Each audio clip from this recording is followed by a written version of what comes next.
I think it's recording. If it is, good morning, YouTubers. This is Jon T-Gill, and I'm signing on. If it's not recording, then I will try again as soon as I get on my bike and I can see a mirror.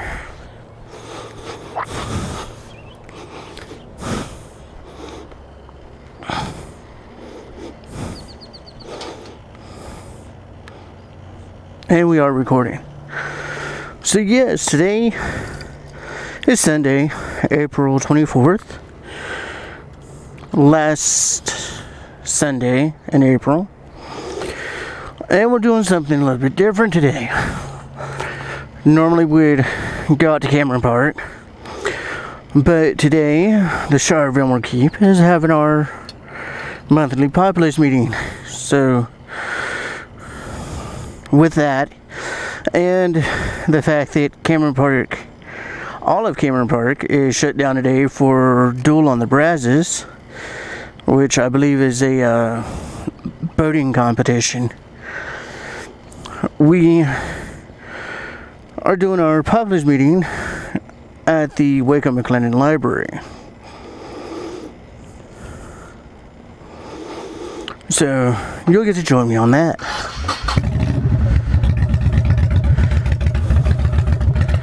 But yeah, I've been watching YouTube a lot. I've been watching a lot of videos. And I have seen a few videos that are talking about riders and calling them squids and shit like that. And it took me a little while, but I kind of figured out exactly what the term means. And basically, from what my understanding, and I'm sure if I'm wrong, somebody will correct me, but my understanding is to call someone a squid, a motorcycle rider to motorcycle rider, it's someone that is not wearing proper personal protective equipment. At least that's what the Army calls it. It's our PPE, personal protection equipment, which some people, or at least the people that most motorcycle riders call squids, don't wear this equipment, or at least not all of it, or enough of it to give them proper protection. So I'm going to talk about that a little bit and kind of go into my average gear that I wear, because honestly, now with it coming towards the warmer climates, I'm going to be shedding some of my gear. Currently, right now,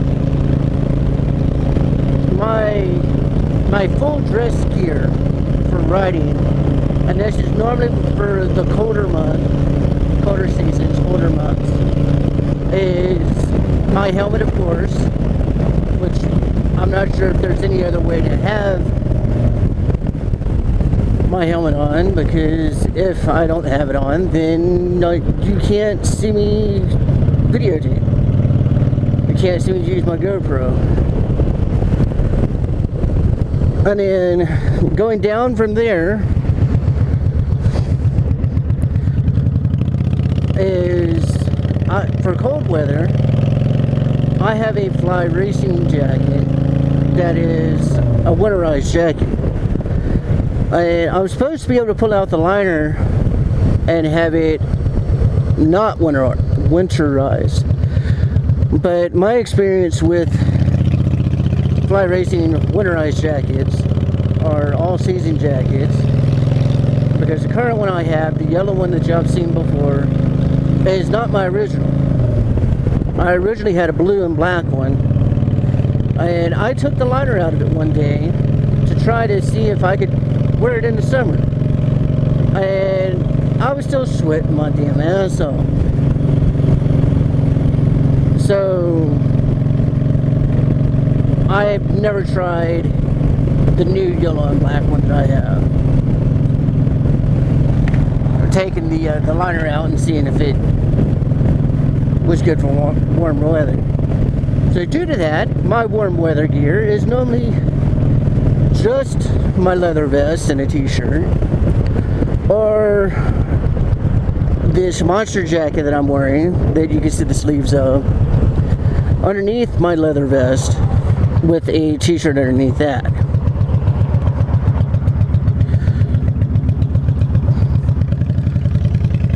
And then going further down from there, from my arms to my hands, I wear now these gloves. And I'm sure you caught the guy right up here. This is my understanding of what everyone calls a squid.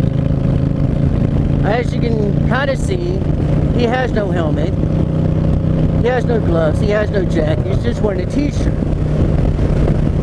And I could be wrong, but it looked like he was wearing shorts. There might be pants.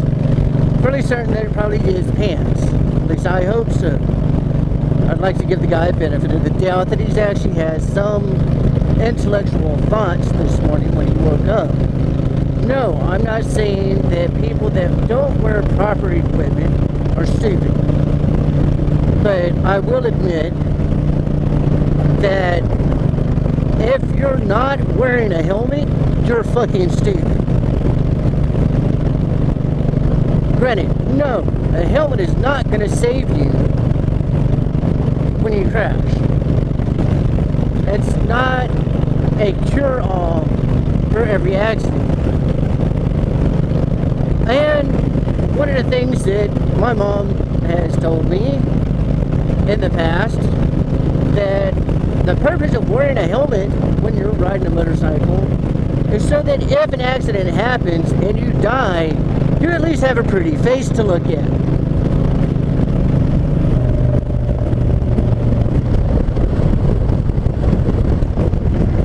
So, now granted, yes, he is wearing shorts and tennis shoes.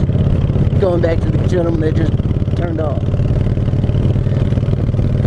No, again, back to the whole helmet deal. No, helmets aren't. We're putting on armor that is to help prevent an injury, and not so much prevent injury as in stop it altogether. Because if you fall, you're gonna get hurt. Period. I mean, the biggest person that I know of right now for this story is go look into it with Dan. I've watched his video a couple of times. I think he said that he got rear-ended on his bike. I don't remember 100% positive what the bike was, but I know that he got rear-ended, and I do believe that he had full equipment on. Helmet, vest, gloves, everything. I do know that he had, I believe he had a good pair of shoes on. Not tennis shoes, that he probably had some boots, I hope. But the thing is the accident that he had, he shattered both of his ankles. Not only did he shatter both his ankles, but he had a lot of road rash on his arms. Thankfully for his jacket and his helmet, it wasn't far worse than what it was without his helmet, because if I remember correctly, I think he did hit, if he didn't hit head first, he did hit his upper back first, which his riding jacket would have cushioned the fall there. The helmet protected his head from impact, because we all know what it's like to fucking get hit in our heads, or at least we should know. If you don't know what it's like to get hit in your head, then you haven't fallen enough.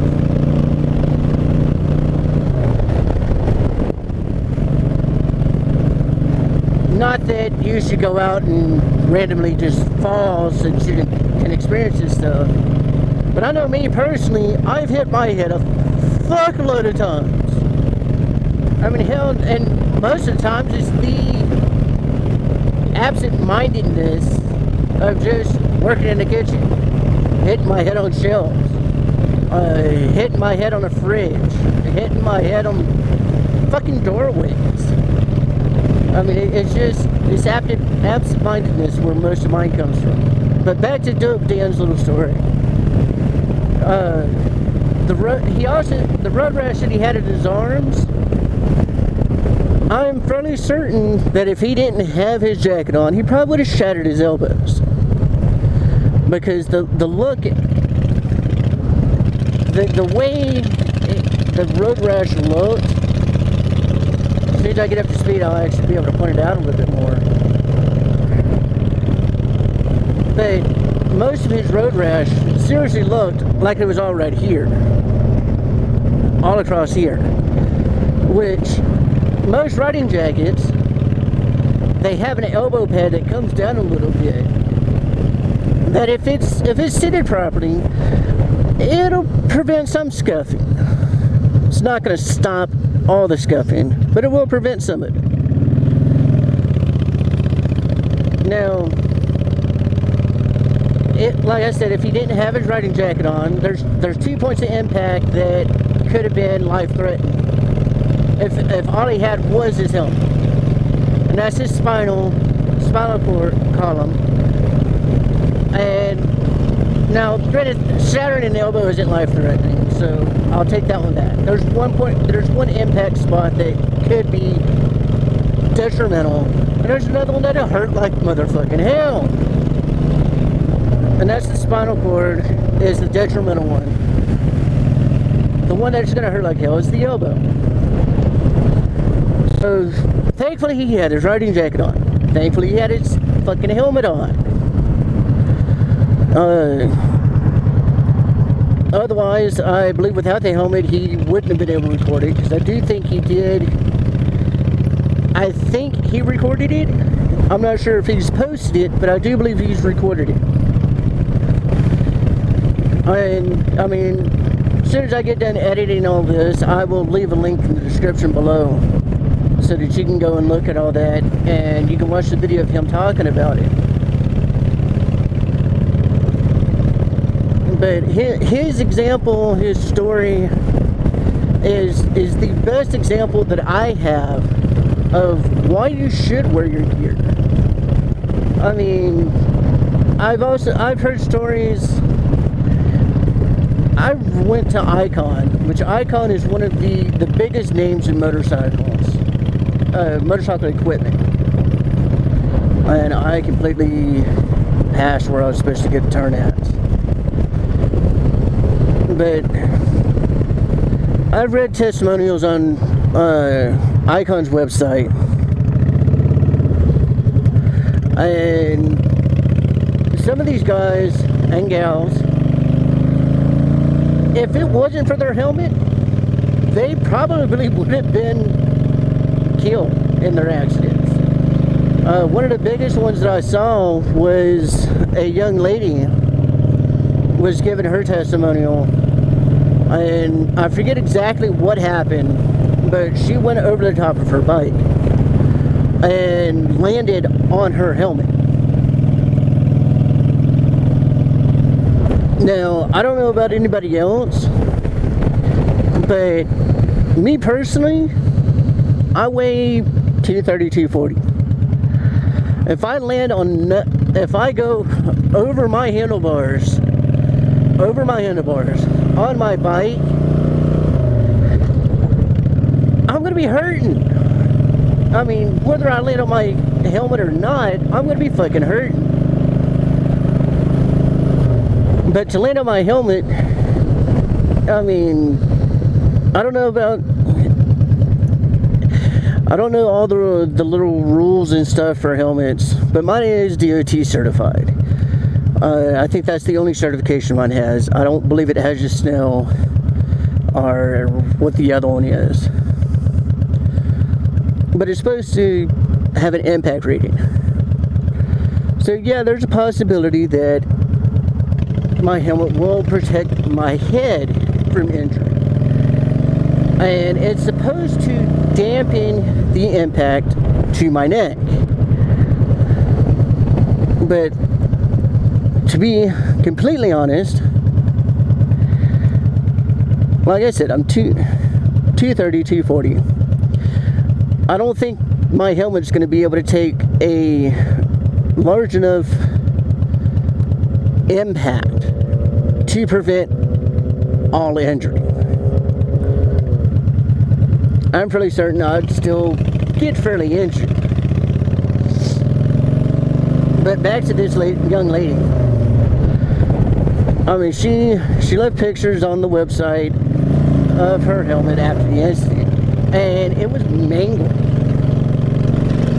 Now, taking that, and let's have the same incident without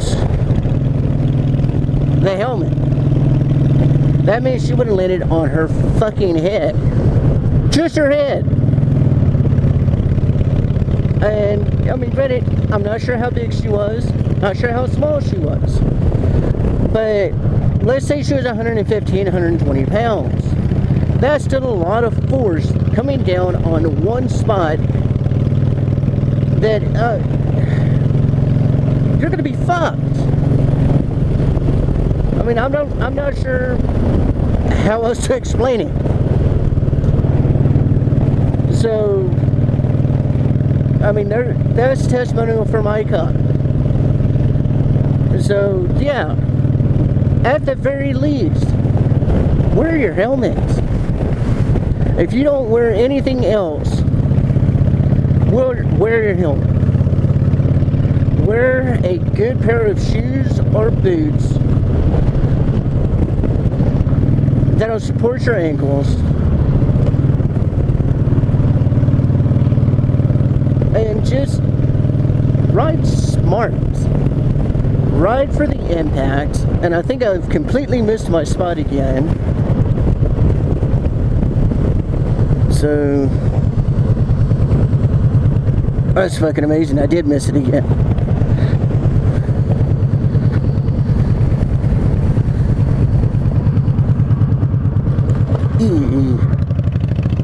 Okay, let's see if I can find where I'm supposed to be, because this is now twice now that I have gone the wrong direction and have gotten completely turned around. So give me 1 second, guys. I'm gonna figure out where I'm supposed to go. I know where I'm supposed to go, I just gotta find the place.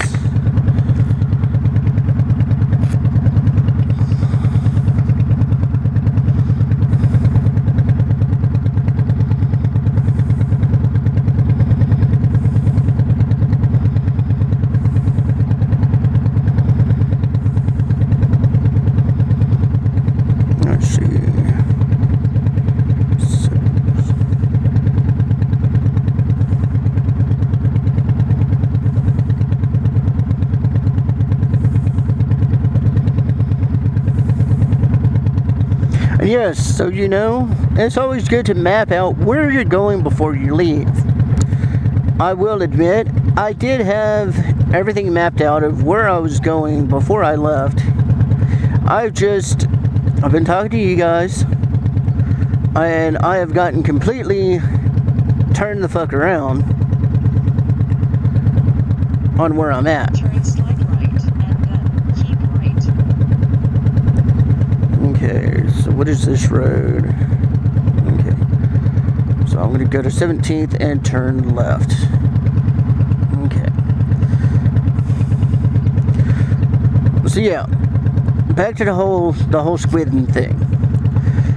Now, and also not just back to the squidding thing, but back to my equipment. I'm not going to lie to you guys, I don't have riding pants. I wear jeans. Now, you can ask yourself, are jeans a good material for resistance on impact with a motorcycle? And I'll give you a little helpful hint. Oh fuck, I just ran that stop sign.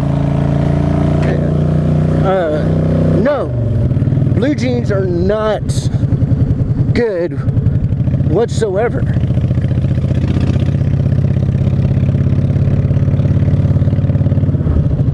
Blue jeans are actually probably one of, well, I say one of the worst. Shorts would be honestly the absolute worst thing to wear, because you have no protection whatsoever on your legs. Well, hell, guys, if anyone's looking for firewood, go to Connor and 18th Street. They seem to have a fuckload. And with it out on the curb, I'm fairly certain they're okay with people just coming up and grabbing it. Back to your regularly scheduled YouTube video. I wear, like I said, I wear denim, blue jeans, whatever you want to call them. Granted, no, mine are black. They're not blue, but they're denim. And denim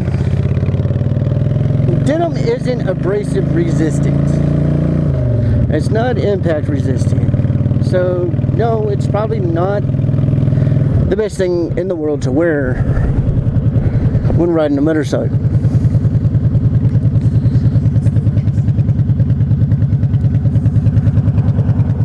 Is it gonna prevent anything from happening? No, it's not gonna prevent everything.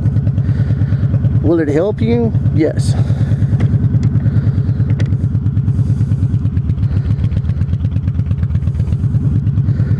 And honestly, denim is at least better than shorts. It's better than sweatpants. It's better than nothing at all. So yeah. And then I wear steel-toed work boots on my feet. And that's mainly because I have to thank the Army that they really got me. I mean, I wore boots before the Army, but most of them were lace-up work boots that were low on the ankle or high on the ankle, I'm not sure. They didn't come up mid-calf. They came up just above the ankle. So, and personally, boots are good.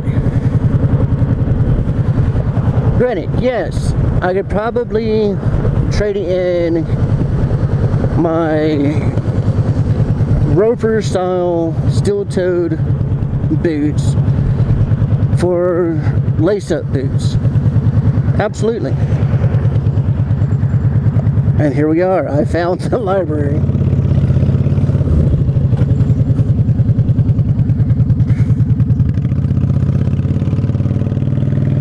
So, ooh, okay, they've blocked off that one.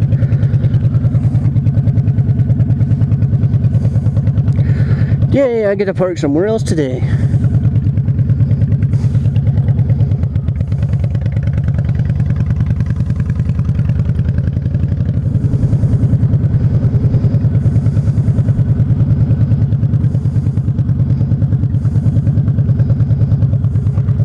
Okay, so I'm here at the library, so I will talk to you gents and ladies after our meeting.